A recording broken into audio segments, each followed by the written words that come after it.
Hello students, स्वागत है आपका बायोलॉजी क्लास में।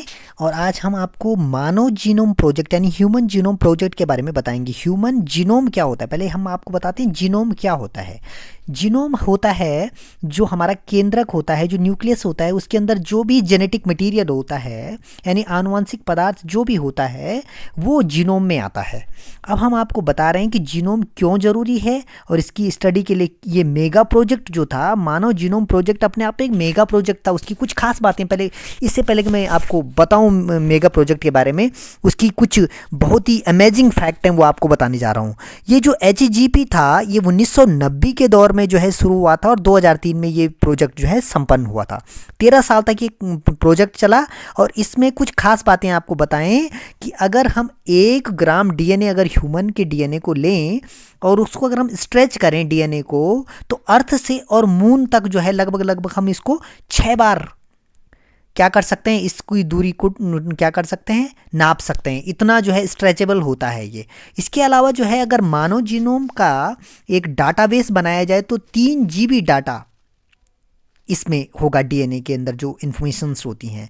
इसके अलावा आपको बता दें कि 3% ही जो DNA होता है उसकी कोडिंग होती है, बाकी 97% जो है जंक DNA होता है इंसान में।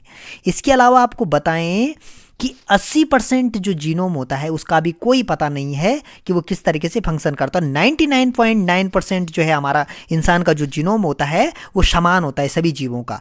केवल 1% 0.1% जो है DNA हमारा डिफरेंट होता है। इसके अलावा आपको बताएं इन 98% जो है चिंपैंजी का जो DNA होता है, ये जीनोम होता है, वो इंसानों से मेल खाता है। 98% तो हमारे सिमिलर है और 95% जो है चूहों का जो DNA होता है या जीनोम होता है वो हमारे समतुल्य होता है, इक्विवेलेंट होता है। इसीलिए जो है चूहों पे और बंदरों पे मुख्य तौर पे प्रयोग किए जाते हैं, ट्रायल किए जाते हैं मेडिसिन के लिए। इसके अलावा आपको बता दें कि ह्यूमन जो मानव जो शरीर है वो बहुत ही कॉम्प्लेक्स अपने आप में है। 37 ट्रिलियन सेल्स हमारे शरीर में पाई जाती हैं। और आपको ये भी पता होना चाहिए कि हमारे पास जो आनुवंशिक सूचनाएं होती हैं एक पीढ़ी से दूसरी पीढ़ी में जाते हैं, उसमें 50% जो जीन होते हैं वो ट्रांसफ़र होते हैं।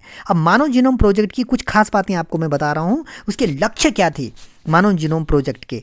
पहला था मानव जीनोम में सभी 3 बिलियन जो बेस पेयर्स होते हैं नाइट्रोजन के, उनका सीक्वेंस ज्ञात करना। और सीक्वेंस ज्ञात करने को यानी DNA के सीक्वेंस को ज्ञात करने का जो तरीका होता है उसे बोलते हैं DNA मैपिंग। इसके अलावा जो HGP प्रोजेक्ट था ये US डिपार्टमेंट का एनर्जी और हेल्थ, इसने जो है इसको लॉन्च किया था। साथ ही साथ अमेरिका के अलावा जो है जापान, फ्रांस और जर्मनी, इन्होंने भी इसकी सहायता करी। और इसके द्वारा जो है विभिन्न जो आनुवंशिक रोग हैं उसको कैसे हम सही कर सकते हैं, इसका अध्ययन करना इसका मुख्य उद्देश्य था। जो आनुवंशिक रोग होते हैं उसकी स्टडी करना जो है, किस तरीके से वो DNA पे बेस्ड होते हैं, इसको देखा गया था। HGP जो है बायो इन्फॉर्मेटिक्स से रिलेटेड है और इससे जो है इसको जो है डाटाबेस इसका तैयार किया गया। इससे जो सूचनाएं, जो जीनोम की जो सूचनाएं थी उनको एक डाटाबेस के रूप में तैयार किया गया। और अगर इस डाटाबेस को हम देखें, इसके अलावा जो है बैक्टीरिया में, ईस्ट में और अन्य जो है अन्य जीवों में भी इसका डाटाबेस तैयार किया गया। जो जीनोम होता है वो अपने आप में एक ब्लूप्रिंट होता है जेनेटिक मटेरियल का। और 23 जोड़े हमारे पास क्रोमोसोम्स होते हैं, उसमें से 22 जोड़े जो है ऑटोसोम्स होते हैं यानी समजात होते हैं, एक जोड़ी हिट्रोसोम्स होता है जिन्हें हम लिंग गुणसूत्र के नाम से जानते हैं। अच्छा, आपको ये भी बता दें कि जीनोम की सीक्वेंसिंग के लिए जो है जेनेटिक इंजीनियरिंग में हम DNA को कट कर सकते हैं रेस्ट्रिक्शन एंजाइम की मदद से, और फिर उसे जो है कट करके जो है उसका सीक्वेंस जो है तैयार कर लिया जाता है और उसे फिर जो है पहचाना जाता है। मानव जीनोम प्रोजेक्ट के मुख्य लक्ष्य क्या थे कि विभिन्न रोगों की पहचान के लिए परीक्षण विधि का निर्धारण कर उन रोगों का समुचित निदान हो सके, यानी उनका डायग्नोज हम कर सकें। पहले तो आइडेंटिफाई करें और उसके बाद उनको किस तरीके से हम डायग्नोज कर सकते हैं, उनको किस तरीके से क्योर कर सकते हैं, उसके लिए था। दूसरा जो है सामाजिक, नैतिक और अन्य मुद्दों पे भी इसने जो है एक कमेटी बनाई थी ताकि जो है लोग इस पे विवाद न कर सकें। इसके अलावा जो है इसकी विशेषताएं क्या थी कि 3 बिलियन से अधिक न्यूक्लियोटाइड जो है हमारे डीएनए में जो होते हैं उनका अध्ययन करना। इसके अलावा 3000 जो न्यूक्लियोटाइड्स होते हैं मानव जीन में, उनकी स्टडी करना और उनका एक सीक्वेंस तैयार करना, ताकि जो है एक जेनेटिक ब्लूप्रिंट तैयार हो सके। साथ ही साथ जो है इसकी उपयोगिता पे ध्यान दें तो जो जेनेटिक पेडिग्री होती है, ये एक वंशावली होती है, उसका निर्धारण कर सकते थे इसके द्वारा। साथ ही साथ न्यूक्लियोटाइड का अनुक्रम जो है इससे देखा जा सकता है।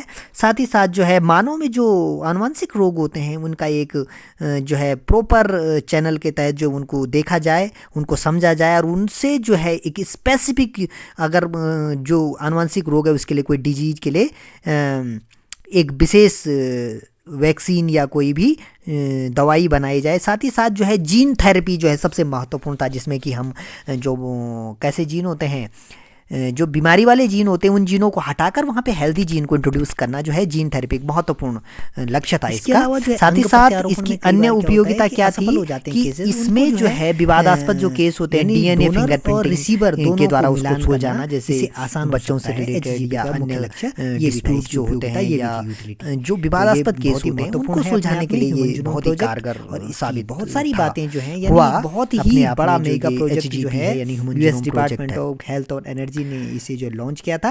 और अपने आप में एचजीपी एक इतना बड़ी प्रोजेक्ट था, मेगा प्रोजेक्ट था कि इसमें जो है 9 बिलियन यूएस डॉलर का खर्चा हुआ। उसका अगर इसको हम डाटाबेस के रूप में देखें, अगर किताबों में इस डाटाबेस को प्रिंट किया जाए, जो सूचनाएं वहां से प्राप्त लोगों के लिए एक राह खुली है, तो हम जो है नियर अबाउट इससे 3300 किताबें छप सकते हैं हम, जिसमें कि 1000 पेज की एक किताब डीएनए की कुंडलियों को पढ़ना, प्रत्येक पेज पे 1000 अक्षर बहुत सारे राज, जिनसे इस तरीके से एक बहुत बड़ा डाटाबेस इससे मिला, पता चल सकता है। और इससे एक नई और विज्ञान की शाखा का भी इजाद हुआ, जिसे बायोइन्फॉर्मेटिक्स के नाम से जानते हैं।